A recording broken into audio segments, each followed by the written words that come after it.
We're married, but we don't do it for each other.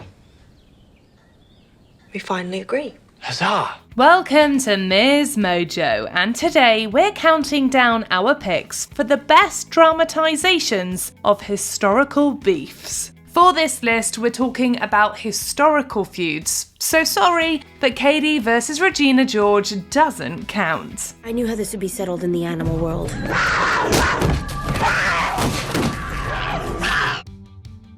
Number 10, Oppenheimer. Christopher Nolan's epic finds J. Robert Oppenheimer, father of the atomic bomb, caught up in the communist witch hunts of the 1950s. But the most profound twist is that what it all really amounts to is a petty, one-sided squabble. I was chair of the AEC. I'm easy to blame for what happened to Robert. We can't have the Senate thinking the scientific community doesn't support you, sir. Oppenheimer earns the ire and suspicion of Rear Admiral Lewis Strauss, who is so blinded by his own insecurity that he mistakenly believes Oppenheimer insulted him. So he does what any completely rational human does. He sets out to ruin him.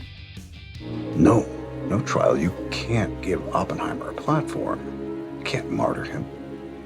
We need a systematic destruction of Oppenheimer's credibility so he can never again speak on matters of national security. It's professional pettiness blown way out of proportion. For all its high-minded and complex themes about humanity and the universe, it's ironic that so much of the movie's stakes are derived from one man's wounded ego. Is it possible they didn't talk about you at all? Is it possible they spoke about something more important? Number 9, The Lion in Winter. Don't. Dear God, the pleasure I still get from goading you. Legendary actor Peter O'Toole had previously played the embattled King Henry II in Becket, where his character was locked in a battle of faith and power with Thomas Becket. But things took a devilish and bleakly funny turn a few years later in this Christmas-set story of royal intrigue. How dear of you to let me out of jail.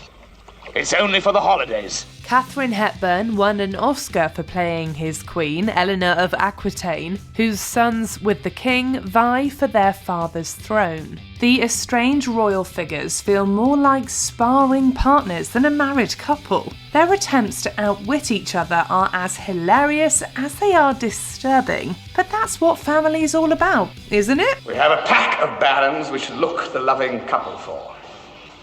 Can you read love in that? And permanent affection. Number 8, RKO 281. Inspired by one of the biggest and dirtiest spats in Hollywood history, this HBO movie covers the making of what's been considered the greatest film of all time. And Mr. Hurst has authorized me to tell her that you're looking at the most beautiful lawsuit in history if you release this picture.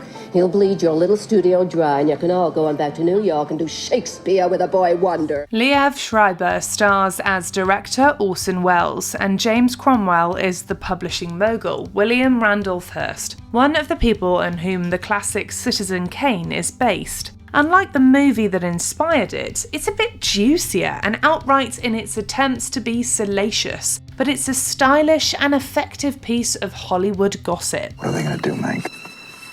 Are they going to kill me? Is that what you think? Why don't you ask Thomas Ince that question? It goes in depth on Wells's inspiration and Hearst's campaign to boycott the movie and pressure studios and movie theatres to shelve it completely. RKO 281 went on to be nominated for several Emmys, winning for casting, music composition and sound mixing. Well, despite what you may have read in your papers, I'd like to think my film was more than a cheap expose of one man's life. Number 7, The Death of Stalin. Is Malenkov with us?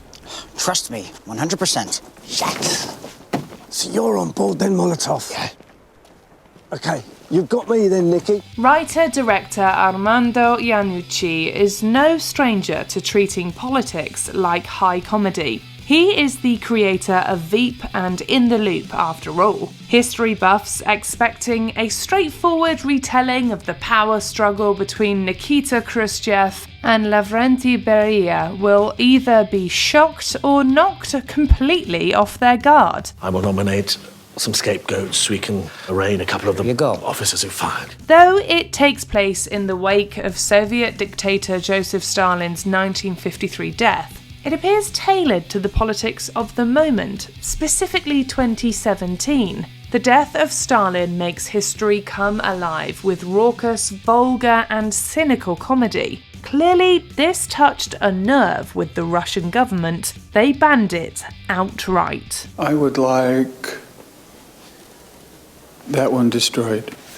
Thank you. Number 6, I, Tonya. Tonya, how do you feel about going to the Olympics? I'm really happy, but it won't be a true crown until I get my chance with Nancy and the Olympics. And let me tell you, I'm going to whip her butt. Margot Robbie won widespread acclaim for her role as Tonya Harding, whose success in figure skating belies her underprivileged beginnings with a deeply abusive mother. The story lets us hear her side of that infamous 1994 incident when she was implicated in the vicious attack on her professional rival, Nancy Kerrigan. But don't worry, it's a comedy. I mean, what kind of friggin' person bashes in their friend's knee? Who would do that to a friend? Although the movie itself is told from Harding's perspective, so much of the hype and reason for the movie's existence is the build-up and aftermath of that one event. Purporting to tell Tonya's side of the story, I, Tonya makes it clear that she might not be the most reliable narrator. The haters always say, Tonya, tell the truth. There's no such thing as truth. I mean... Number 5, The Great. I think I was angry because no one has ever not liked me. Or at least they're pretending to. Touche. Elle Fanning and Nicholas Hoult lead this somewhat warped look at the acrimonious marriage between Catherine the Great and her ill-fated husband, Emperor Peter III of Russia. While Hulu contended that the show was anti-historical and not meant to be taken literally, it's obviously a take on historical figures, and one that is at least somewhat based on reality. The real Catherine's memoirs described Peter as someone who imbibed and fooled around. To be fair though, they both did their share of fooling around. I should take a lover. Yes, we should reach an agreement, because what's the alternative? You remain unhappy, I become more and more angry, and then I kill you. I don't want to kill you. You're not a bad person. Their power games set the stage for the show's foul-mouthed satire. It may not be a faithful recreation, but it certainly brings out the humour and vitriol that swirled around their very real feud. Let us talk when you calm down, and you will one day look at this as a funny story to tell our children. Number 4, Feud. Before there was Capote and his swans, there was Betty and Joan. The careers of Joan Crawford and Betty Davis are almost mythical as their long-standing feud. She's full of venom and doesn't mince words. We have nothing in common. Which is wonderful for me, Jimmy. Usually I play the bitch, but this time I can sit back and watch Betty do it. Stories of the two great actresses butting heads on the set of Whatever Happened to Baby Jane have since passed into legend. Feud's first season is a delicious recreation of their feud, as well as an examination of the Hollywood machine that made them rivals in the first place. They're not making women's pictures anymore. Not the kind we used to make. It's all cyclical. They'll come back in fashion. But we won't. Susan Sarandon and Jessica Lange were widely and rightfully praised in resurrecting the two screen goddesses. Come for the clever insults, stay for the humanising and tender moments that reveal the vulnerability and insecurities that put them at each other's throats. We don't have to be best pals, just allies. We both want the same thing. Number 3, The Favourite. I hope you haven't found your time with the Queen too tedious. Oh, not at all. But if it gives you rest, I'm happy.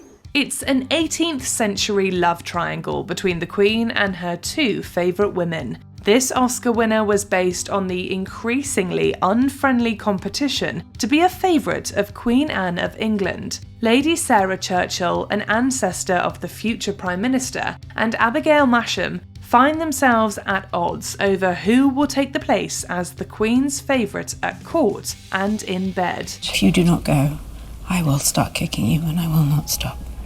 While many of the details are exaggerated and even just speculated on, there really was an ongoing feud between them, and Emma Stone and Rachel Weisz play that animosity up to the utmost. If you're expecting a stuffy costume drama, forget it. The Favourite is a bold and bizarre new classic. If you forget to load the pellet, the gun fires, makes a sound but releases no shot.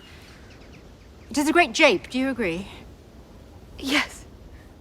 Maybe we will think of a use for it one day. Number 2, The Social Network. I just wanted to let you know that Zuckerberg stole our website. Mark Zuckerberg? He stole our website.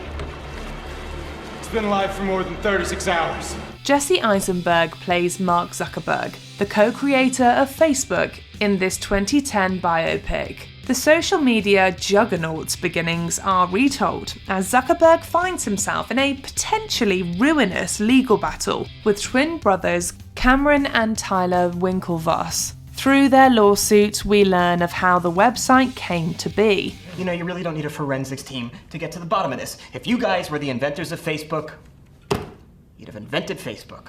Their animosity is humorous at times, as the Winklevosses try every trick in the book to try to stop Facebook from taking off. Part of it's funny just because of the uncanniness of Armie Hammer playing both roles, Parent Trap style. If one feud wasn't enough, the destruction of Zuckerberg's friendship with co-founder Eduardo Saverin forms the movie's most profound and heartbreaking through line. I was your only friend. Yet one friend. Before we unveil our top pick, here are a few honourable mentions. Rush. This 2013 movie covers the 1976 feud between Formula One racers James Hunt and Niki Lauda. It was my line. I had that corner. What do you mean, the one that you spun out of and finished facing the other way? I think that corner had you. Battle of the Sexes. Bobby Riggs and Billie Jean King face off before and during their 1973 tennis match. Keep talking, Bobby.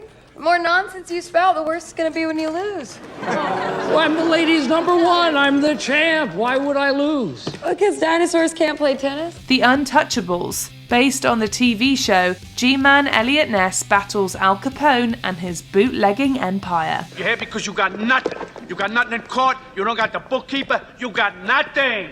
Nothing. And if you were a man, you would have done it now. You don't got a thing, you punk.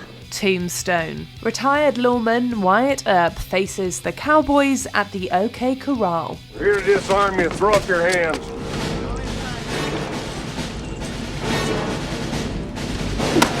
Oh, not what I want. Hatfields and McCoys. Real-life skirmishes between two feuding families inspired this Kevin Costner miniseries. If you two don't mend, what's wrong between you? Hellfire's gonna certain rise up and consume both our families. Before we continue, be sure to subscribe to our channel and ring the bell to get notified about our latest videos. You have the option to be notified for occasional videos or all of them. If you're on your phone, make sure you go into your settings and switch on notifications. Number 1, Amadeus. You know that one co-worker who is just kind of annoyingly good at everything and is constantly praised for it? Well, that's kind of how Antonio Salieri feels about Wolfgang Amadeus Mozart in this biographical drama. Is it not good?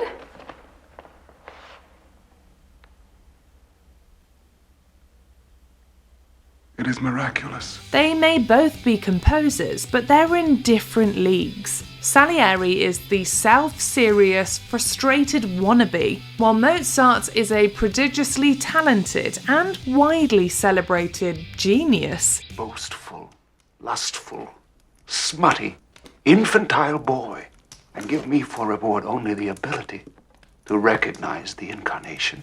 As played by Oscar winner F. Murray Abraham and Tom Hulse, the pair are a study in opposites. Despite being only loosely based on the composers and centering on a fictional rivalry from an Alexander Pushkin play, the Best Picture winner is a lively, visually arresting and haunting study of their differences in talent, temperament, and positions in the classical music canon. Yes, I know that.